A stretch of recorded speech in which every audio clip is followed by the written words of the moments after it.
Welcome everybody back to Boost Emotion, guys, and today I want to talk about this one. Let's talk about the Infinity Q60 Black S. And honestly, we know that they cut this project about 3 years ago in 2021. But now that we're seeing more manufacturers adopt very similar technology into their cars, was it a good idea for Infiniti to not bring out this car? Were they ahead of their time? Let's go. Let's jump into the video. First thing, shout out to my whole Boost Emotion family. Much love. I really appreciate you guys for your support. And if you're new to the Boost Emotion channel, well, I'm talking about car stuff, man. Talking about car stuff. I'm revisiting some topics that I want to actually speak about because you know what it is? I believe in the market needs to dictate where we're going next and what's going to happen. So this is a very old article. I'm not going to go through the article. I just want to have the photo up because it's a good-looking car. Remember, I had a 2017 Q60 3.0T Sport. I like that car a lot, but it did not get the love and appreciation from me as it should have. But anyway, guys, I want to furthermore, let's jump into it.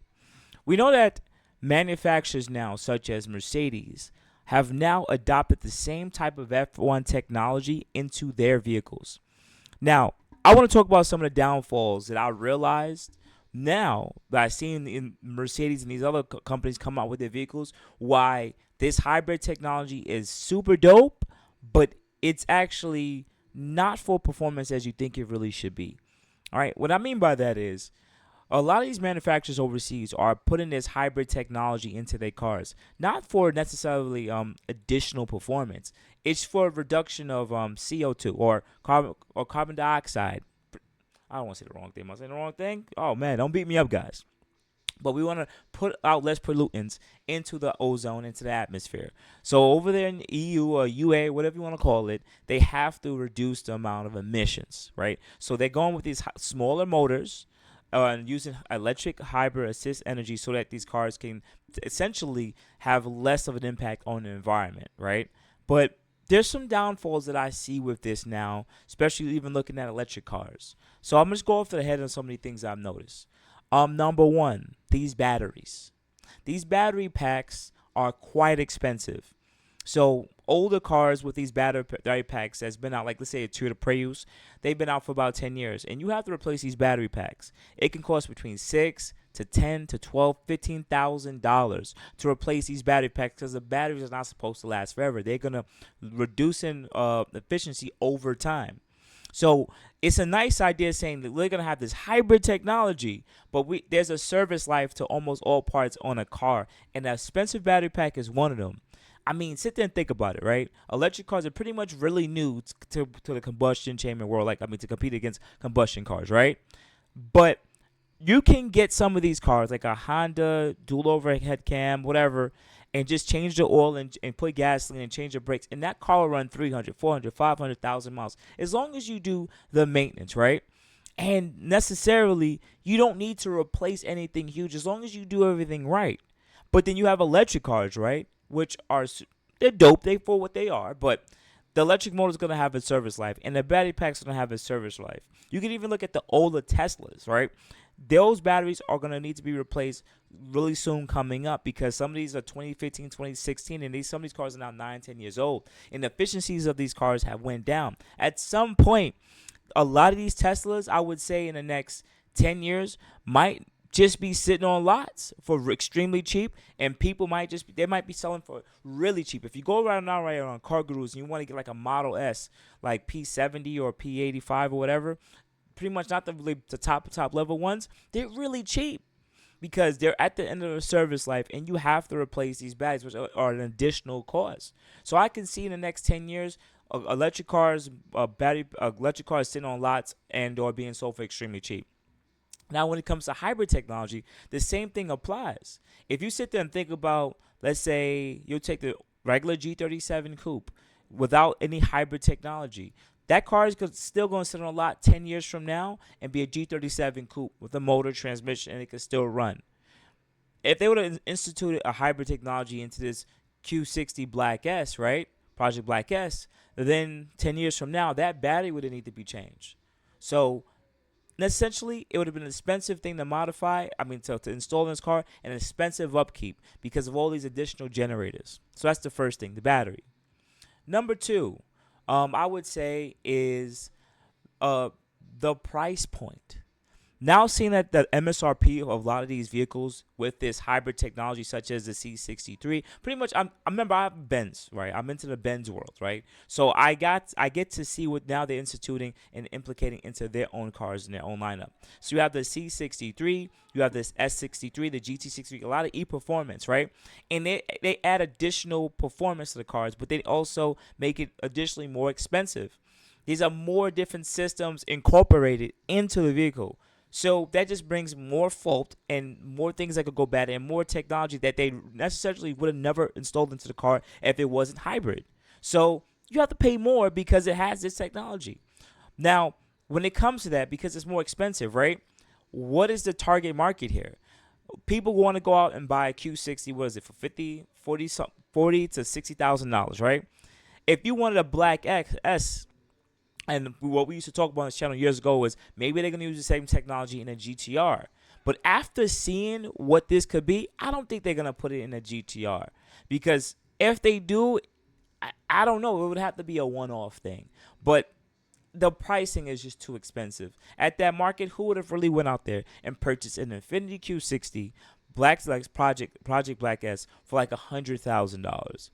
It nothing on the market right now. They had no examples on the market of knowing, hey, if we come out with this technology, what other manufacturers are pricing at, and can we compete with their pricing? It would have been if it would have been its first of its kind of own. I mean, in this entry level world. I mean, I'm not talking about Porsche 918 level. I'm just talking about in this lower world of they have this technology, and Infiniti just doesn't have enough pull to get people to go out there and buy this car. Period. Also, remember that 2017, 2018, they had their GTR facelift, so people still out there buying GTRs. That car essentially would have competed with a GTR.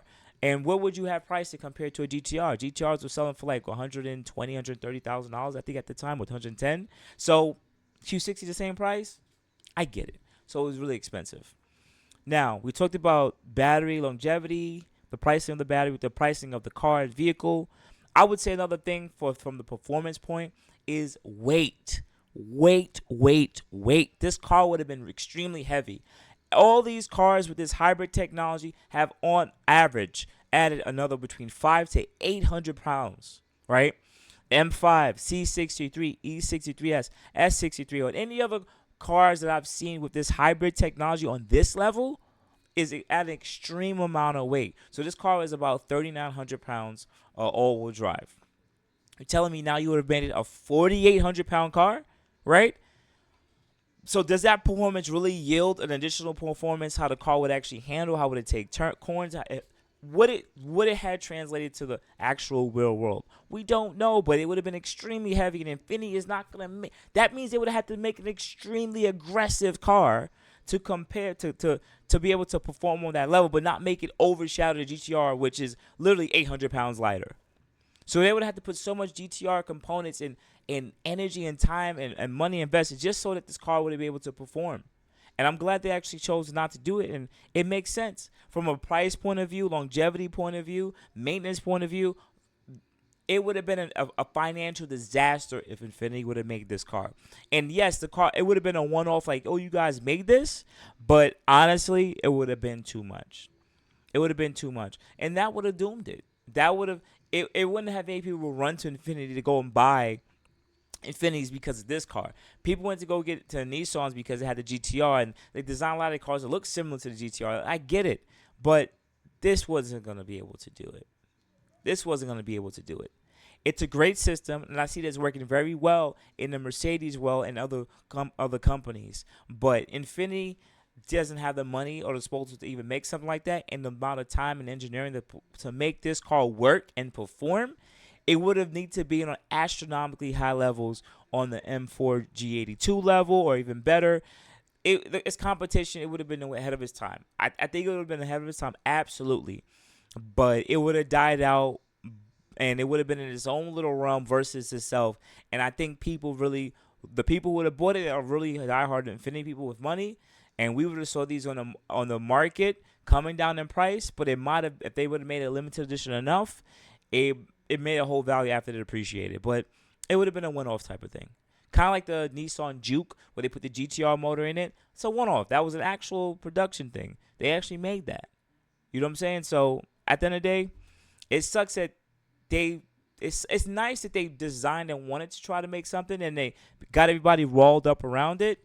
But honestly, I'm glad they didn't do it. It would have been financial disaster. Before I was really excited about it, but I always question what would be the weight of this vehicle and what is it competing against, you know? And now that I see where it's at, no. I'm gonna make it simple. All they needed to do with the Q60 was design it with a better transmission. They could have, once again, it's parts bin stuff. They could have literally just maybe designed a different transmission, which they never did. We saw they never did. So it still had the same seven speed. They could have designed it with larger turbos to make additional power, and they never did. And they could have redesigned the VR30, which they never did. You see what I'm saying? Like usually, if you compare to BMW, they make the engines better with time. Infiniti never made the engines better with time. They just chose not to. They just left it exactly the same and just kept on printing out the motors and giving them to us. It sucks, man. So that's why the Q60 Black Project Black S died. Period. And it was an amazing thought, but it would have been a financial disaster for Infiniti. So outside of that, guys, you have a good morning, good afternoon, good night. I really appreciate you guys for supporting your boy Boost. Much love, much love. Thank you for always banging with me. Outside of that, guys, you have a good morning, good afternoon, good night. You guys have a good day. Appreciate you.